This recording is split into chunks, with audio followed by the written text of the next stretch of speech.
도망자가 와서 히브리 사람 아브람에게 알리니 그때 아브람이 아모리 족속 마므레의 상수리 숲을 근처에 거주하였더라. 마므레는 에스골의 형제요 또 아넬의 형제라. 이들은 아브람과 동맹한 사람들이더라. 아브람이 그의 조카가 사로잡혔음을 듣고 집에서 길리고 훈련된 자 318명을 거느리고 단까지 쫓아가서 그와 그의 가신들이 나뉘어 밤에 그들을 쳐 부수고 다메섹 왼편 호박까지 쫓아가 모든 빼앗겼던 재물과 자기의 조카 롯과 그의 재물과 또 부녀와 친척을 다 찾아왔더라. 아멘. 여기서 성경에서 이야기하고 있는 가나안이라는 곳은 어떤 곳이었냐면은 비를 흡수하는 땅이라고 했어요. 그러니까 물을 가둬둘 수 없기 때문에 날씨의 절대적인 영향력을 받아요. 날씨의 영향력을 많이 받는다라고 하는 것은 그만큼 무엇을 숭배하게 된다는 걸 의미할까요? 날씨를 관장한다라고 생각하는 우상을 숭배하는 곳. 우상 숭배와 어떤 우상 숭배가 가득하고 약육 강식의 세계이자 욕망과 탐욕이 가득한 곳이 바로 가나안이라는 곳이었어요.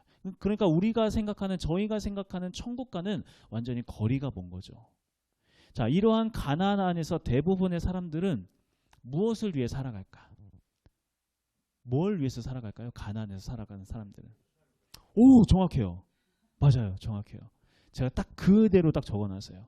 살기 위해서 살아요. 살기 위해요. 어떻게 해야 잘 먹고 어떻게 해야 잘 살지, 어떻게 해야 더 많이 가질지, 더 많은 걸 누릴지, 오직 이것만을 생각하면서 이것을 얻기 위해서 치열한 경쟁을 하고 죽고 죽이고, 네, 맞아요. 끝도 없는 전쟁이 일어나는 곳이 바로 가나안이라는 곳이었어요. 자, 이러한 가나안, 치열한 전쟁터와 같은 곳이 가나안이라고 하면은 우리들의 일상 역시 어떤 곳이에요? 전쟁터와 같은 곳이라고 하는 거죠. 전쟁터와 같은 곳. 자, 그런데 하나님께서는 이러한 가나안에서 창세기에서는 아브라함이라는 사람을 가나안에 들여보내시려고 하시고, 출애굽기에서는 이스라엘이라는 사람들을, 그 민족들을 계속 가나안에 들여보내려고 하세요. 왜 들여보내려고 하시는가? 왜 들여보내려고 하실까? 모든 사람이 떡을 위해서 살아가고 있는 그 가나안 땅 가운데 사람이 떡으로만 사는 것이 아니라 하나님의 나라를 위해서, 하나님의 나라를 세우기 위해서 살아갈 수 있는 그러한 원대한 삶의 이유와 목적이 있다라는 것을 보여주기 위하여서 창세기에서는 아브라함을 가나안에 들여보내려고 하시고, 출애굽기에서는 이스라엘 백성들을 계속 가나안에 들여보내려고 하셨다는 거예요. 그래서 그곳 가운데 이들이 자기들의 다른 사람들과, 그 가나안에서 사는 사람과 똑같이 자기 배를 채우기 위해서 먹고 살기 위해서 사는 그런 인생이 아니라 더 위대한 인생, 하나님의 나라, 하나님의 영광을 위해서 살아가는 그 모습을 보여주도록 하기 위하여서 하나님께서 하나님의 백성들을 계속해서 그렇게 가나안에 들여보내셨다는 거예요. 네, 그렇죠. 이스라엘 백성을. 그런데 문제는 사람이 연약하다 보니까 분명히 그렇게 사명을 갖고 가나안에 들어갔음에도 불구하고 그 안에서 때로는 가나안에서 겪게 되는 기근과 또 전쟁과 이러한 것들로 인해서 지쳐서 이것을 피하고 그들 또한 여전히 그냥 자기의 배를 채우기 위해서 먹고 살기 위해서 살아가려고 할 때가 분명히 있어요. 우리가 저번에 말씀 봤을 때는 아브라함 같은 경우는 기근을 만나자 어떻게 했어요? 애굽으로 내려갔잖아요. 약속의 땅을 뒤로 한 채 애굽으로 내려가려고 했다가, 그런데 거기에서 또 다른 어려움을 겪으면서 다시 하나님을 바라봤을 때 하나님께서 그를 다시 회복시키시고 그리고 다시 가나안 땅에 딱 돌아가게 하셨죠. 자, 그렇게 가나안 땅에 돌아왔던, 약속의 땅으로 돌아왔던 아브라함은 이제는 좀 정신을 차렸던 것 같아요. 딱 돌아오자마자 또 다른 갈등이 생겼었거든요. 우리가 저번 주에 말씀에서 살펴봤던 갈등, 어떤 갈등이었을까요? 롯, 조카하고 항상 같이 다녔는데 이 차지할 수 있는 땅이 좁다 보니까 이 서로 이게 그 자녀들, 그러니까 하인들끼리 경쟁이 붙은 거예요. 우리 가축을 더 키워야 한다, 우리 가축이 여기서 먹여야 한다. 그 갈등이 일어났을 때, 자, 이제 두 사람의 선택이 달라지게 돼요. 두 사람의 선택. 아브라함 같은 경우는 어떤 선택을 했을까요? 아브라함이 손윗 사람이잖아요. 그렇기 때문에 좋은 땅을 차지할 수 있는 기회가 있음에도 불구하고 자기가 그 선택권을 포기하고 롯에게 넘겨요. 네가 먼저 선택해라. 네가 먼저 선택해라. 그렇게 했을 때 그 조카 롯은 어떤 선택을 했는가? 우리 저번 주 말씀 한번 찾아볼게요. 13장 10절 말씀이에요. 13장 10절 말씀. 우리 한 목소리로 앞에 화면 보고 한번 읽어볼게요. 같이 시작. 수알까지 온 땅에 물이 넉넉하니 여호와께서 소돔과 고모라를 멸하시기 전이었으므로 여호와의 동산 같고 애굽 땅과 같았더라. 자, 롯은 어떤 선택을 했대요? 눈에 보기에 좋아 보이는 아주 기름진 땅을 선택해서 가요. 애굽 같아 보이고 하나님의 동산 같아 보이는. 근데 그곳이 어디였어요? 소돔과 고모라의 땅이었다는 거죠. 자, 아브라함은 그냥 자기가 있었던 그 자리, 척박한 그 가나안 산지, 거기에 머물기로 작정을 했어요. 그렇게 서로 다른 길을 딱 떠나가게 됐습니다. 그리고 그 서로 다른 선택을 한 뒤에 어떤 결과가 오는지가 이제 오늘 본문 말씀에 나오기 시작을 해요. 자, 먼저 롯 같은 경우에는 어떻게 되었는가? 그렇게 눈에 보기에 좋아 보였던 소돔과 고모라를 향해 떠났는데, 그런데 문제가 뭐냐면은 지금 소돔과 고모라 거기에 그 지역에 완전 난리가 났어요. 어떤 난리가 났는가? 자, 14장 1절과 2절 말씀 한번 볼게요. 14장 1절과 2절 같이 읽어봅시다. 시작. 당시에 시날 왕 아므라벨과 왕 아리오카 엘람 왕 그돌라오멜과 고임 왕 디달이 소돔 왕 베라와 고모라 왕 비스와 아드 왕 시삽과 스보임 왕 세벨과 벨라 고 소알 왕과 싸우니라. 네, 뭔 소리야 이게? 예, 맞아요. 결론은 차지하려고 싸우는 거예요. 무슨 내용인지 제가 정리를 해드리면은 지리적으로 북쪽에 있었던 북쪽에 고지대에 있었던 시날, 엘라살, 엘람, 고임 이 네 개의 연합군과 그리고 남쪽에 있는 소돔, 고모라, 아드마, 스보임, 소알이라고 하는 이 5개의 연합군이 서로 십딤 골짜기라는 곳에서 한판 딱 붙은 거예요. 전쟁이 일어난 거예요. 자, 무엇 때문에 싸웠는가? 무엇 때문에? 4절 말씀 보면은 이들이 12년 동안 그돌라오멜을 섬기다가 제13년에 배반한지라. 그러니까 본래 남쪽에 이 5개의 나라가 북쪽에 있었던 그돌라오멜이라고 하는 나라를 섬기면서 조공을 바치고 있었어요. 그런데 이 남쪽에 있었던 이 5개의 연합국가 우리가 더 이상은 못하겠다. 더 이상은 우리가 그들을 섬길 수 없다 하면서 반기를 딱 들으면서 이제 전쟁이 일어나게 된 거죠.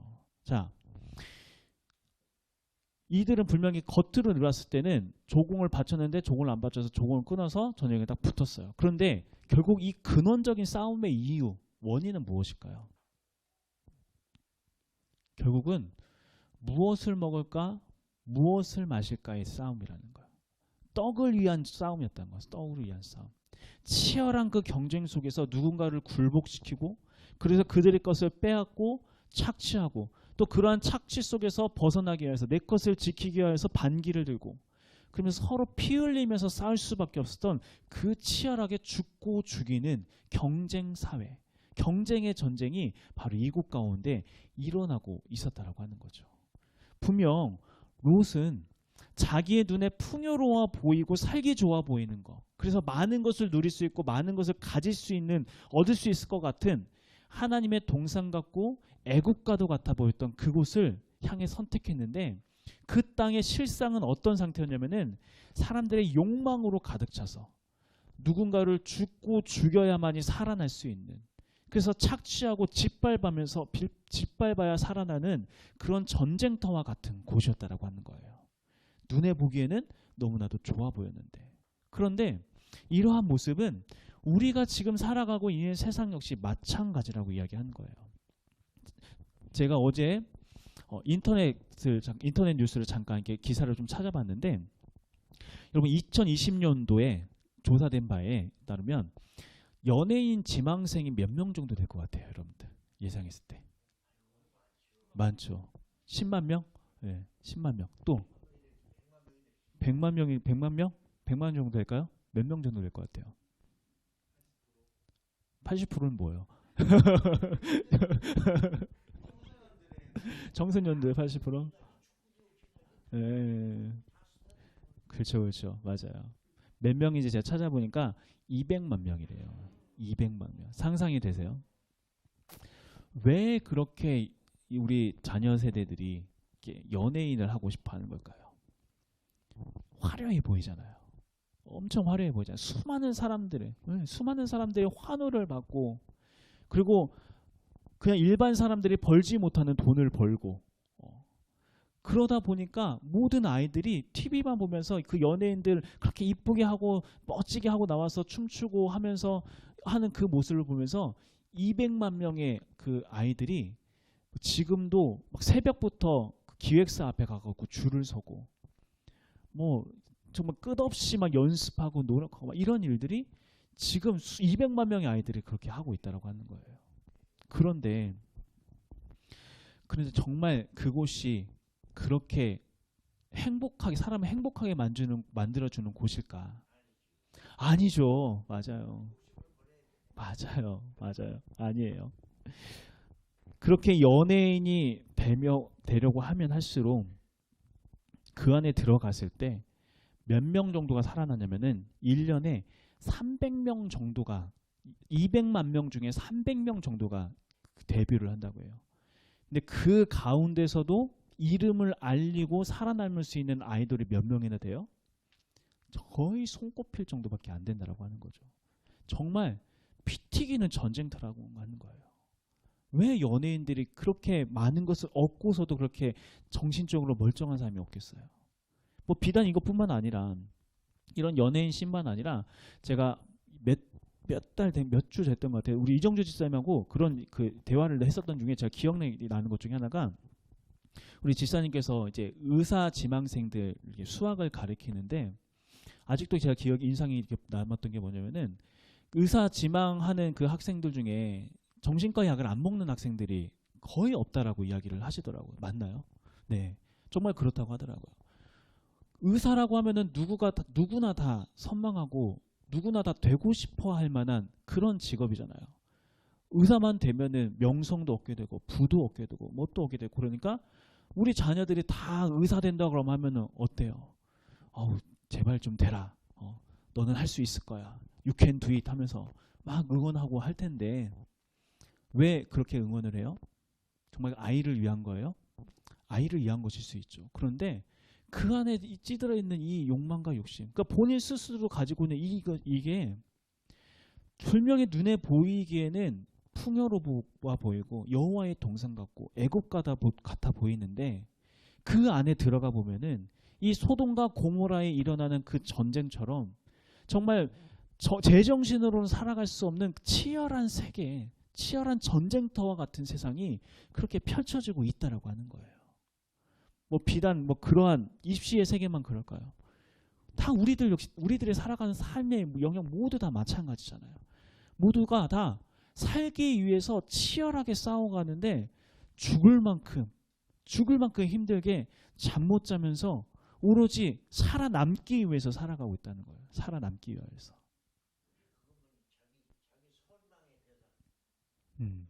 그렇죠. 맞아요. 그러니까 그 욕심을 포기하지 못해서, 욕심 따라가기 때문에 모든가가 다 이 전쟁터에서 누군가를 죽고 죽이는, 짓밟아야 살아남을 수 있는 그런 세상에 살아가고 있다고 하는 겁니다.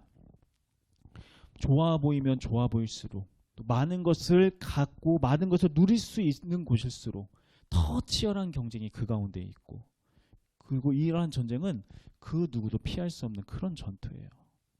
소돔과 고모라에 내려갔었던 이 롯도 그 전쟁에서 자유로울 수가 없었어요. 우리 11절과 12절 말씀 한번 볼게요.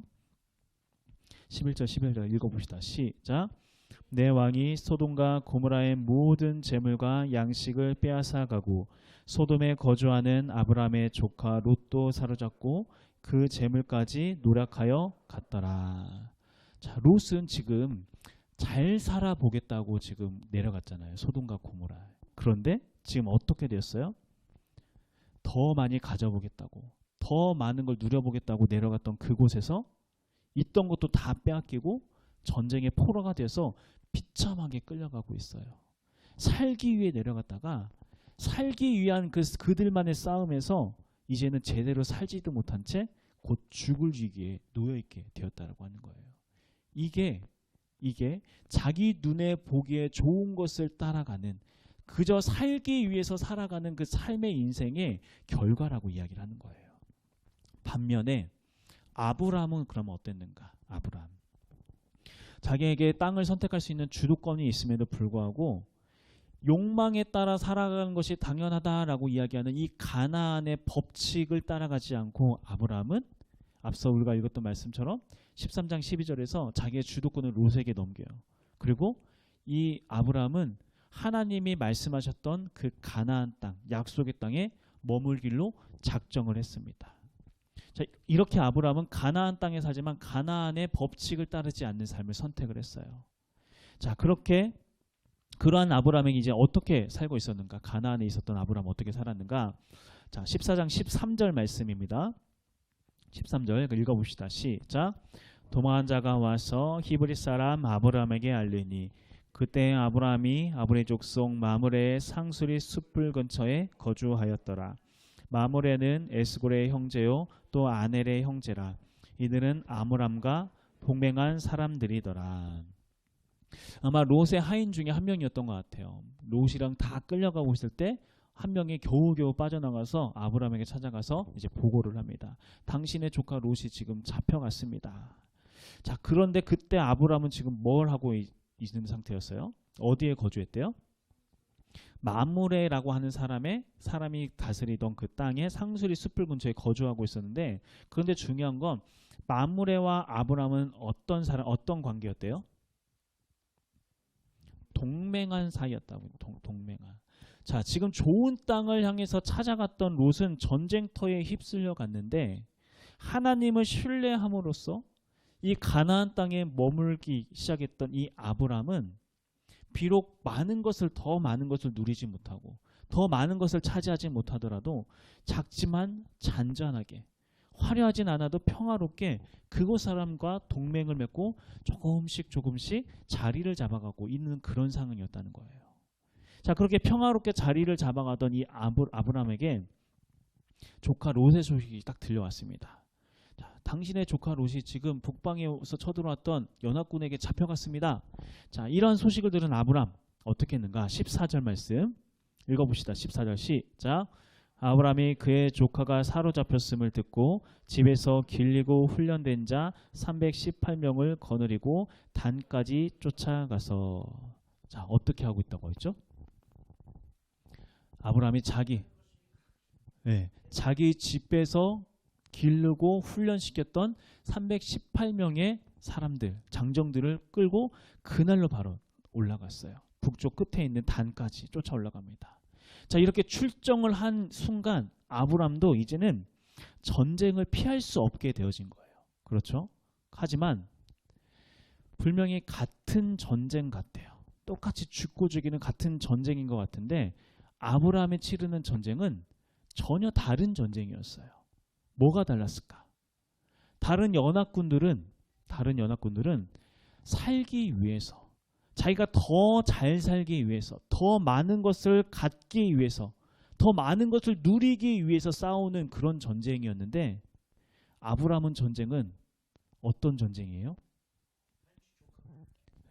살리기 위한 전쟁이었다는 거예요. 살리기. 똑같은 전쟁인데 목적이 전혀 달랐다는 거예요. 목적이. 누군가는 더 많이 갖기 위해서, 더 많은 것을 소유하기 위해서 다른 사람을 짓밟이고 죽이는 그 일을 자행하지 않으면서 그런 전쟁을 치르고 있는데, 하나님의 사람 아브라함은 지금 어떤 전쟁? 살리기 위한 전쟁. 누군가를 살려내기 위한 전쟁을 치르고 있다는 거죠. 자, 이러한 전쟁에서 이 객관적인 전력을 봤을 때 누가 더 유리했을까요? 그 북쪽의 4개의 나라의 연합군, 그리고 아브라함에게 훈련받았던 318명의 사람, 누가 더 전력적으로 막강해요?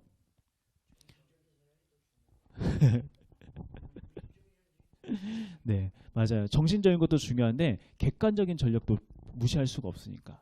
당연히 북방에 끌려왔던 북방의 연합군들이 뭐 당연히 우세할 수밖에 없었어요. 그런데 결과가 어떻게 되었는가?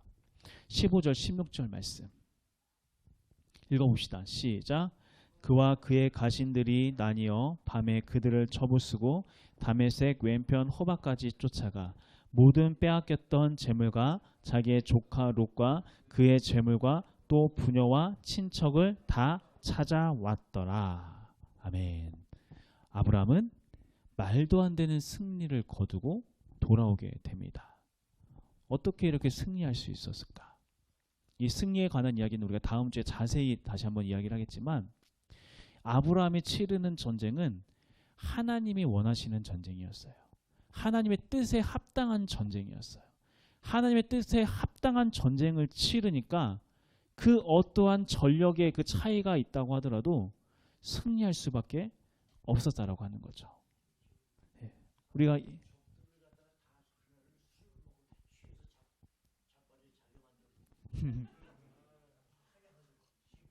그렇죠. 맞아요. 그러한 모든 일들을 다 주관하시는 분이 바로 하나님이라고 하시는 거죠. 네, 맞아요. 이 전쟁의 승리에 대한 얘기는 우리가 다음 주에 다시 한번 더 자세히 한번 다루게 이야기하고, 자, 우리가 여기까지 지금 나눴던 이 모든 이야기 속에서 우리가 아주 중요한 진리 한 가지를 우리가 붙잡고 가야 돼요. 아까 이야기했던 것처럼 우리가 살아가는 일상은 가나안과 같이 끊임없는 전투가 일어나는 곳이에요. 거기에는 탐욕의 법칙이 자리 잡고 있어서 수많은 사람들이 이 탐욕에 따라서 더 많이, 더 높이, 더 좋은 것을 소유하기 위하여서 끊임없이 달려가고, 그것을 찾기 위하여서 누군가를 짓밟는 거, 이런 것을 주저하지 않은 그러한 치열한 세상 속에 우리가 다 살아가고 있어요.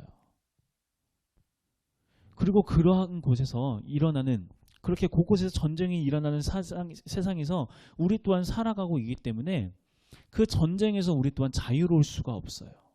어쩔 수 없이 치를 수밖에 없는 그런 전쟁이 있더라고 한 거예요.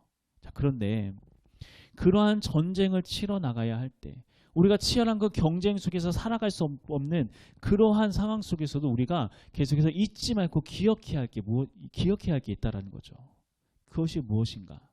내가 치르고 있는 이 전쟁은 무엇을 위한 전쟁인가? 무엇을 위한? 다른 사람들과 똑같이 더 많은 것을 갖기 위해서, 더 많은 것을 소유하기 위해서 치르는 그런 전쟁인가? 즉 다른 말로 내가 살기 위한 전쟁인가? 내가 살기 위해 다른 사람을 짓밟아야 하기 때문에 살아남기 위한 전쟁인가? 아니면 아브라함이 치렀던 그 전쟁처럼 누군가를 살리기 위한 전쟁을 하고 있는 건가?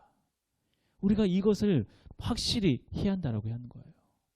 분명한 것은 예수 그리스도의 십자가의 은혜로 말미암아 하나님의 부르심을 받은 우리 모두는 누군가를 살리기 위한 전쟁을 하기 위하여 부르심을 받은 자들이라는 거예요. 누군가를 죽이고 뺏고 하나님의 능력으로 더 많은 것을 갖기 위하여, 더 높은 것을 올라가기 위하여서 부르심을 받은 자들이 아니라, 이 탐욕이 가득한 이 세상 가운데서 배를 위해서 살아가는 것이 아니라, 먹는 것을 위해서, 마시는 것을 위해서 살아가는 것이 아니라, 더 위대한 삶이 있어, 더 위대한 하나님의 나라를 위해서 살아가는 삶이 있어. 그 삶을 나타내기 위해서, 그 삶을 보여주기 위하여서 떡으로 사는 것이 아닌 하나님의 말씀으로 살아내는 그런 인생, 누군가를 살려내기 위하여서 살아가는 그런 인생, 그런 싸움을 싸우라고 우리가 부르심을 받았다라고 하는 거예요. 그렇기 때문에 우리는 때로 누군가를 살리기 위해서, 내가 싸워야 할 싸움이 아님에도 불구하고 내 것을 희생하면서 손해보면서, 마치 아브라함이 롯을 구하기 위하여서 자기가 훈련시켰던, 자기 식구들을 보호하기 위하여 훈련시켰던 318명의 그 군대를 동원해서 그날 밤새도록 단까지 쫓아 올라갔던, 그랬던 것처럼. 하지만 우리의 이 싸움이 나 살기 위한 싸움이 아니라, 내 밥벌이를 위한 싸움이 아니라, 누군가를 살리기 위한 싸움을 우리가 싸우기 시작할 때, 그럴 때 중요한 건 하나님이 우리 편이 되신다는 거예요. 하나님이 우리와 함께 싸우시기 시작하며 우리에게 반드시 승리를 주신다라고 하는 거죠. 어떠한 객관적인 전력이 저기가 몇만 명, 몇십만 명 몰려있다 하더라도 그것과 상관없이 우리의 뜻이 하나님의 뜻과 하나가 되기만 한다면, 살리기 위한 싸움에 우리가 들어가기만 한다면, 특별히 오늘 우리가 설림 예배를 드리잖아요. 설림 예배를 드리는 이 시점에서, 교회가 세워져가는 이 시점에서 하나님께서 우리에게 주신 이 말씀이 어떤 의미가 있을까 우리가 같이 좀 되뇌었으면 좋겠어요. 하나님께서는 우리 교회가 누군가를 살리기 위한 싸움을 싸워나가는 그런 교회가 되길 원하세요. 누군가를 살리기 위한 싸움을 싸우는 그런 교회.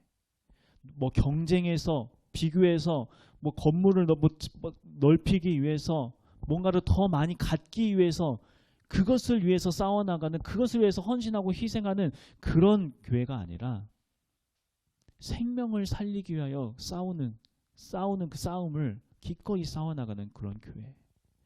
모두의 것을, 누군가를 죽어가는 누군가를 살리기 위하여서 기꺼이 나의 것을 희생하고 나누면서 섬기면서 치열하게 살리기 위한 싸움을 싸우는 그런 교회. 우리 교회가 그런 교회 되어지길 간절히 소망합니다. 우리 개개인 역시 다 마찬가지로 우리 다 각자 이제 삶으로 내일부터 다시 돌아가게 되잖아요. 우리가 돌아가게 되는 현실, 또 그 현실 가운데는 가나안과 같은 현실이 분명히 펼쳐질 거예요. 그곳에서 또 우리도 순간 또 다시 또 잃어버리고 내 먹거리 걱정, 내 미래 걱정, 살기 위한 싸움을 싸우려고 우리가 덤벼들 때가 분명히 있을 거예요. 하지만 우리가 그때 다시 한번 오늘 말씀을 기억해야 돼요. 하나님께서 나에게 이 가나안을, 나의 이 일상의 삶을 허락하신 이유는 이곳에서 어떻게 먹고 어떻게 잘 살까, 이것을 위해서 싸우려고 우리를 보내신 게 아니라 무엇을 위하여 보내셨다고요? 하나님의 나라와 영광. 하나님의 나라와 영광을 위한 싸움은 뭐예요? 누군가를 살리기 위한 싸움. 그 싸움을 싸우기 위해서 우리의 일상, 하나님께서 우리를 가나안으로 보내셨다는 거예요. 그래서 그렇게 누군가를 살리기 위한 삶을 살아가는 우리들의 모습을 보면서 왜 쟤는 다르지? 저 사람은 왜 저렇게 살아가지? 왜 다른 가치관을 가지고 살아가지? 도대체 무엇일까? 무엇이 다른가? 그 가운데 하나님의 나라를 향한 갈망이 있기 때문에 그러한 삶을 살아간다는 것을 우리가 보여내야 한다는 거죠. 하나님께서는 절대 우리를 우리 혼자 보내지 않으세요. 우리 안에 계신 예수님께서 우리와 함께 그 가나안에 함께 가신다고 말씀하십니다. 우리가 그 하나님의 손을 붙들고 이제는 살리는 싸움을 싸워 나가야 돼요. 내가 살기 위한 싸움이 아니라 누군가를 살리기 위한 싸움. 우리가 계속해서 고민해야 돼요. 내가 살리기 위해선 어떤 싸움을 싸워야 하는가? 살리기 위해서 내가 어떤 희생을 해야 하는가?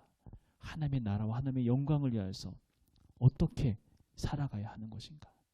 우리가 그런 싸움을 싸우기 시작할 때 하나님께서 우리에게 말도 안 되는 승리를, 기가 막힌 승리를 우리에게 허락하실 줄 믿습니다. 그러한 하나님을 신뢰함으로써 우리가 한 주 동안 우리의 삶에, 우리의 전쟁의 목적이 누군가를 착취하기 위한 전쟁이 아니라 살리기 위한 전쟁을 기꺼이 치러나갈 수 있는 우리 포도원교회 모든 성도님 되시길 간절히 소망합니다.